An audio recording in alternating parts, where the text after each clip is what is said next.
सुनो ना संगमरमर। বলিউডে সৌন্দর্যের প্রচলিত মানদণ্ড নিয়ে দীর্ঘদিন ধরেই সামাজিক যোগাযোগ মাধ্যমে নানা আলোচনা সমালোচনা চলছে। এই মানদণ্ডের কারণে সমালোচনা ও কটূক্তির মুখেও পড়তে হয়েছে অভিনেত্রী দিয়া মির্জাকে।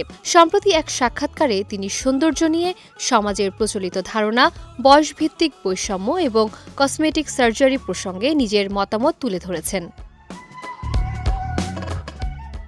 দিয়া মির্জা জানান, ক্যারিয়ারের শুরু থেকেই তাকে চেহারা বদলানোর নানা পরামর্শ দেওয়া হতো। কখনো ঠোঁটে ফিলার, আবার কখনো শরীরের গঠন পরিবর্তনের জন্য কসমেটিক সার্জারি করানোর কথা বলা হয়েছে। তার ভাষ্য, স্বাভাবিক সৌন্দর্যকে গ্রহণ না করে নারীদের পরিবর্তনের চাপ দেওয়া হয়। আরও অবাক করার বিষয়, এসব পরামর্শ বেশিরভাগ ক্ষেত্রে এসেছে পুরুষদের কাছ থেকে। দিয়া বলেন, এটা ভয়ঙ্কর।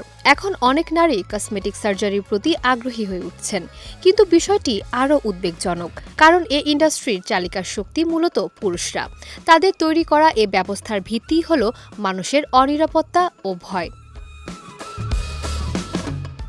তিনি আরও বলেন, যখন কোনো নারী নিজের স্বাভাবিক বৈশিষ্ট্যকে অস্বীকার করে ভাবতে শুরু করেন যে কসমেটিক সার্জারির মাধ্যমে তাকে আরও সুন্দর হতে হবে, তখন সেটাই একটি ফাঁদ।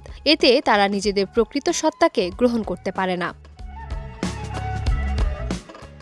দিয়া মির্জা বলেন, একটা সময় তাকে বয়স ও চেহারা নিয়ে নানা মন্তব্য শুনতে হয়েছে।